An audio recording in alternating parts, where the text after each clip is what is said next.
خدا کے زندہ اور پاک کلام میں سے گنتی کی کتاب اس کا 36واں باب، اور بنی یوسف کے گھرانوں میں سے بنی جلاد بن مکیر بن منسی کے آبائی خاندانوں کے سردار موسیٰ اور ان امیروں کے پاس جا کر جو بنی اسرائیل کے آبائی خاندانوں کے سردار تھے کہنے لگے کہ خداوند نے ہمارے مالک کو حکم دیا تھا کہ قرعہ ڈال کر یہ ملک میراث کے طور پر بنی اسرائیل کو دینا، اور ہمارے مالک کو خداوند کی طرف سے حکم ملا تھا کہ ہمارے بھائی صلافیہات کی میراث اس کی بیٹیوں کو دی جائے، لیکن اگر وہ بنی اسرائیل کے اور قبیلوں کے آدمیوں سے بیاہی جائیں تو ان کی میراث ہمارے باپ دادا کی میراث سے نکل کر اس قبیلہ کی میراث میں شامل کی جائے گی جس میں وہ بیاہی جائیں گی، یوں وہ ہمارے قرعہ کی میراث سے الگ ہو جائیں گی۔ اور جب بنی اسرائیل کا سال یوبلی آئے گا تو ان کی میراث اسی قبیلہ کی میراث سے ملحق کی جائے گی جس میں وہ بیاہی جائیں گی، یوں ہمارے باپ دادا کے قبیلہ کی میراث سے ان کا حصہ نکل جائے گا۔ تب موسیٰ نے خدا ان کے کلام کے مطابق بنی اسرائیل کو حکم دیا اور کہا کہ بنی یوسف کے قبیلہ کے لوگ ٹھیک کہتے ہیں،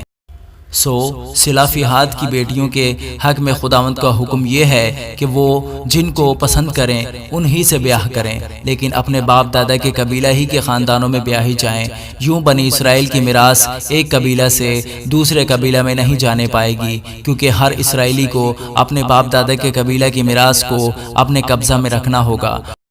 اور اگر بنی اسرائیل کے کسی قبیلہ میں کوئی لڑکی ہو جو میراث کی مالک ہو تو وہ اپنے باپ کے قبیلہ کے کسی خاندان میں بیاہ کرے تاکہ ہر اسرائیلی اپنے باپ دادا کی میراث پر قائم رہے، یوں کسی کی میراث ایک قبیلہ سے دوسرے قبیلہ میں نہیں جانے پائے گی، کیونکہ بنی اسرائیل کے قبیلوں کو لازم ہے کہ اپنی اپنی میراث اپنے اپنے قبضہ میں رکھیں۔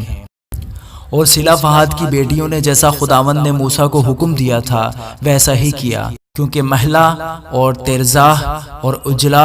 اور ملکا اور نوآ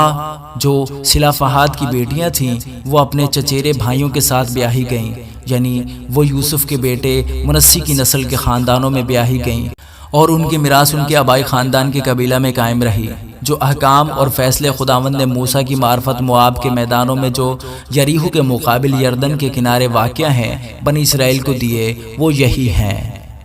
آمین۔